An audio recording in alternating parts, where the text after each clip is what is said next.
বিশ্বকাপে টিকিট কিনলে America visa নিশ্চিত।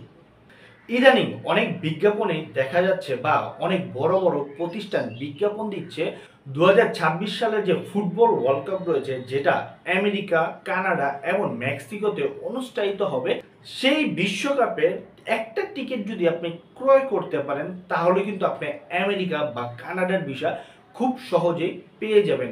আসলে কি আপনি খুব সহজে পেয়ে যাবেন? চলুন বাস্তবতা আমরা জেনে আসি। আসল ঘটনা হচ্ছে, টিকিট কেনার সাথে কিন্তু ভিসার কোনো সম্পর্ক নেই। এমনকি আপনি যখন আমেরিকার এম্বাসিতে যে দাঁড়াবেন বা আবেদন করতে যাবেন, তখন কিন্তু তারা আপনার টিকিট চেক করবে না। এইটা কিন্তু আপনার সবসময় মাথায় রাখতে হবে। অনেক প্রতিষ্ঠান রয়েছে টিকিট বিক্রি করছে, টিকিট আমরা ক্রয় করছি 150 থেকে $2000 দিয়ে। একবার চিন্তা করুন, একটা বিশ্বকাপের টিকিট 1.5 লাখ থেকে 2.5 লাখ বাংলাদেশি টাকা দিয়ে আপনি একটা টিকিট ক্রয় করছেন, কিন্তু আপনি নিশ্চিত না যে সেই দেশের ভিসা আপনি পেয়ে যাবেন। কোনো এম্বাসি বলেও দেন আপনি বিশ্বকাপের টিকিট ক্রয় করলেই আপনি খুব সহজে আমেরিকা বা কানাডার ভিসা পেয়ে যাবেন। কিন্তু বিভিন্ন কোম্পানি আপনাকে আমাকে বোকা বানাচ্ছে যে আপনারা টিকিট ক্রয় করেন, এতে কি? এতে তাদের লাভ হচ্ছে, তারা টিকিট বিক্রি করতে পারছে।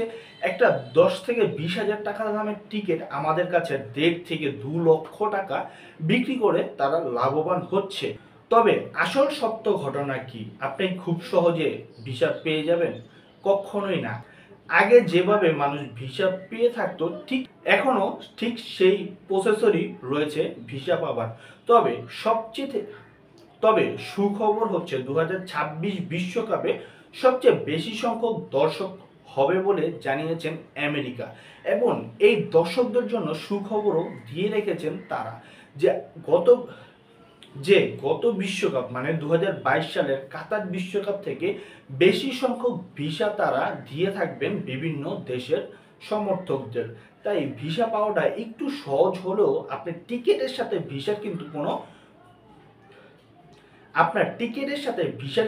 কোনো সম্পর্ক নেই। তাই কোনো প্রতিষ্ঠান থেকে আপনি টিকিট কেনার আগে বা অবশ্যই সবকিছু যাচাই করে নেবেন। এমনকি আপনি আগে ভিসা নিশ্চিত করবেন, তারপরে টিকিট ক্রয় করবেন। এই ছিল আজকের ভিডিও। এই ঠিক এমনই সতর্কমূলক ভিডিও পাওয়ার জন্য অবশ্যই আমার চ্যানেলটাকে সাবস্ক্রাইব করে দিবেন। আর যদি ভিডিওটি ভালো লেগে থাকে অবশ্যই ভিডিওতে একটা লাইক দিবেন।